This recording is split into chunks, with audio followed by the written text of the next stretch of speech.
no matter the location. From O-A-K-L-A to L-V, I'm a Raider. Let's get into the latest Raiders news and rumors here on today's show. We're going to talk about Gabe Jackson to lead it off, and he has been officially cut by the Las Vegas Raiders after 7 seasons. When he was drafted in 2014, it was a very good move for this football franchise. And when you really go back to 2014, I think a lot of Raiders fans would argue this. It's probably the best draft that they've had in, I'll say, the last 20 years, which is saying something. It's also not saying very much. With this move, the Raiders are going to save $9.6 million, which is definitely going to help them continue to build the defense, which is still a major need for this football team. He's a solid player. I know last year a lot of people said that Gabe Jackson was outstanding, and I actually thought that he did a very good job being able to battle it out with all the other injuries that the Raiders had on the offensive line. At the end of the day, though, the Raiders, John Gruden, Mike Mayock saw this, and they were like, can we save $9.6 million? Yes. Okay, that's why we're going to do it. So be honest with me here. Do you like that Vegas cut Gabe Jackson? I want you to type L for like, or I want you to type D for don't like. This was a player that I brought up multiple times on the Raiders Report channel. If you haven't subscribed yet, check it out. The link is below, youtube.com/Raiders Report, where it could make some sense if the Raiders were trying to make some moves. Now, if you don't like it, it's probably because maybe you thought they were going to make some other cuts, which we'll get to in just a second here. But go down in the comments and let me know. Do you like that the Las Vegas Raiders cut Gabe Jackson? L for like, or D for don't like. So with this move here, let's look at the updated depth chart here for the Raiders offensive line. Richie Incognito, it sounds like he's going to be sticking around here for a little bit longer. He's going to start at left guard. Denzel Good played all over the offensive line. I bumped him up now to right guard since Gabe Jackson has been released. Also with the Raiders, what are they going to do with a young guy like John Simpson? That still remains to be seen. However, what this move ultimately means, though, is this. I actually think now the Raiders are going to end up keeping Richie Incognito, and they're also going to keep Denzel Good.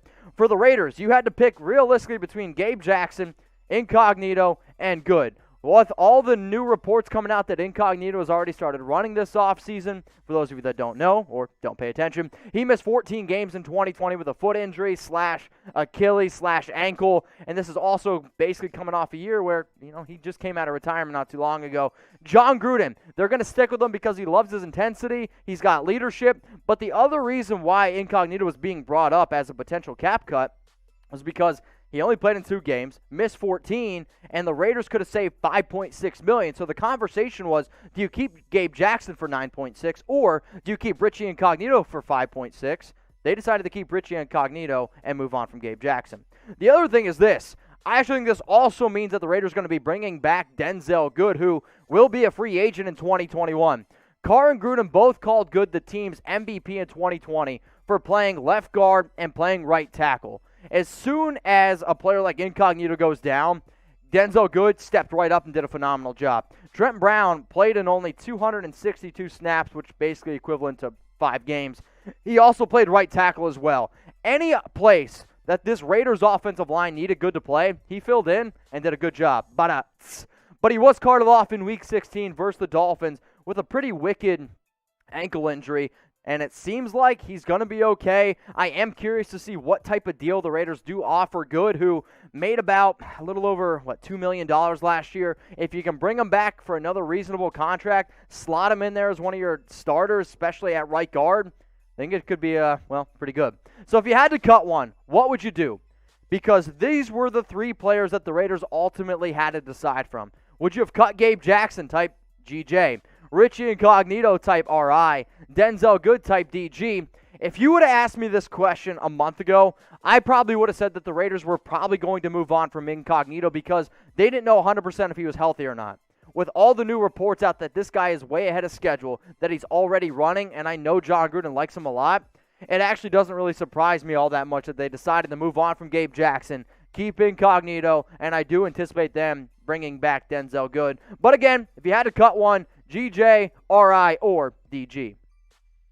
With the move of Gabe Jackson, what I wanted to be able to do now on today's show is really break down some other potential cap cuts for the Las Vegas Raiders. Trent Brown definitely is a name to keep in mind here. If you end up cutting him, it's going to save $14 million, which is obviously a lot of money. He's never shown any interest in being a Raider and continues to just, sit on his booty and just bring in the paychecks. Made, listen to this, $76,241 per snap last year. He is working out some more, and there's still some ongoing debates around him. We'll get into Trent Brown, though, here in just a little bit, at least a little bit more news around him, because Mike Mayock and Ian Rapoport had some interesting things to say.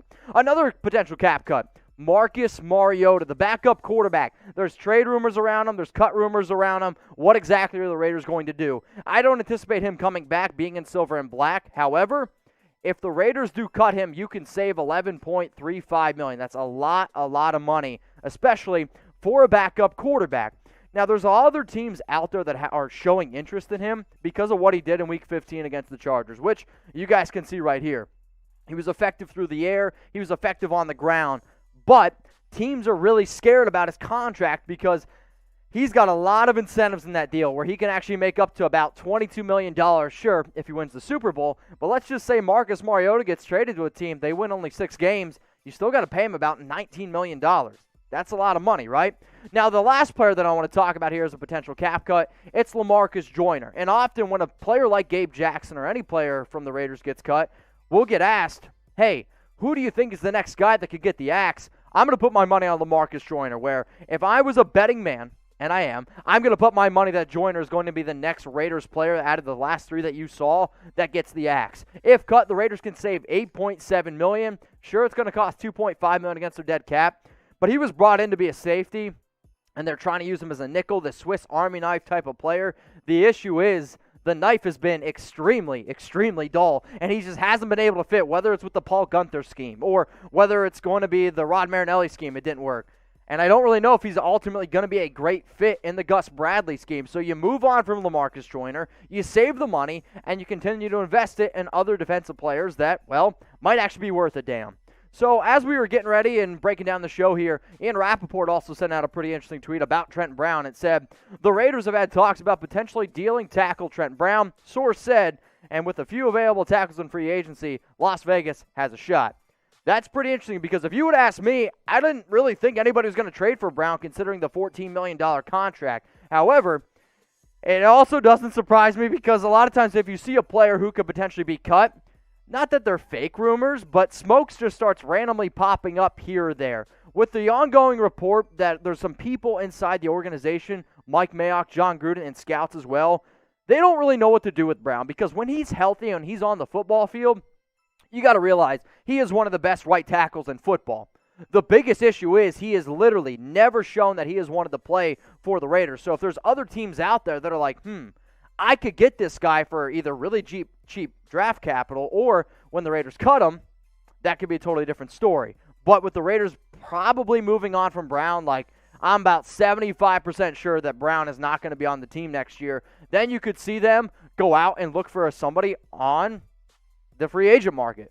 And if you're going to move on from Brown, no disrespect to some of the offensive tackles in the draft, this is an offensive line that I think that you go out and find a veteran for. So if you move on from Brown, you better bring in one of these top 4 players. Taylor Martin, probably out of the price range, but is the top right tackle on the market under the age of 30.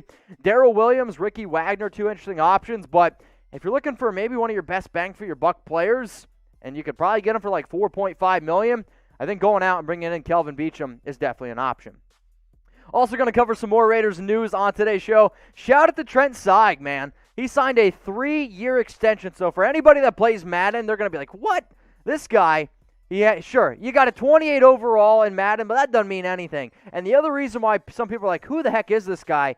If you haven't heard of the long snapper, that's a good thing. He was a UDFA. He's continued to work his tail off, but the Raiders gave him a 3-year extension. So, Trent, congratulations to you. Some other updates here is, remember this guy, Tyrell Williams? Well, the Raiders, they signed him to a 4-year, $44 million deal in 2018, and then battled injuries. They released him, but today, Tyrell Williams signed a 1-year deal up to $6.2 million with the Detroit Lions, which I actually think for a team like Detroit, this does make a lot of sense because Kenny Golladay is a pending free agent. Marvin Jones is a pending free agent. And if you're not 100% sure what is going to happen with a guy with those two, that's why you end up bringing in Tyrell Williams. If you made it this far in the video and you like what we're doing here, subscribe and hit that like button.